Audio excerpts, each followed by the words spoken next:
Já, Elvar, frábær sigur. Fyrst þér heimavellinum, hvernig er tilfinningin svona beint eftir leik? Hún er mjög góð en við þurfum að undirbúa okkur fyrir næsta leik og taka það góða sem við gerðum og gera það aftur. Við vorum svolítið hægur í byrjun en það skiptir máli hvernig maður enda leikinn líka. Frábært varnar og svona frákastalið sem eru að spila mótið þetta. Þeir eru með 32 stig fyrir hálfleik.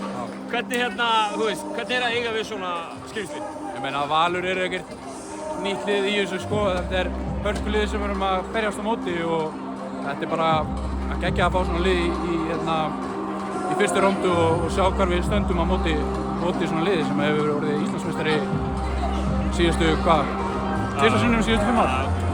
Þetta er bara flott. En mikið umtal kringum hvort að Remi Martin er með ykkur eða ekki. Hann er með í kvöld, hann skilar bara flottum mínútum. Er ekkert leiðilegt að, ég meina þetta lið það er svo mikið meira spunnið í þetta lið heldur en bara hennan eina leikmann. Hvernig metið þið þetta?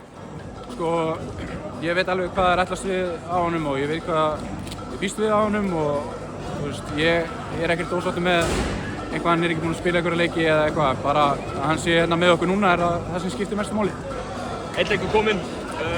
Hvað þurfum þið að gera til þess að fara ekki á hátt eftir svona sigur? Bara stíga út og berjast. Það er ekki hægt að kenna það. Það er bara eitthvað sem er í hjartanum á manni. Kærar þakkir Hilmar og gangi ykkur vel. Takk.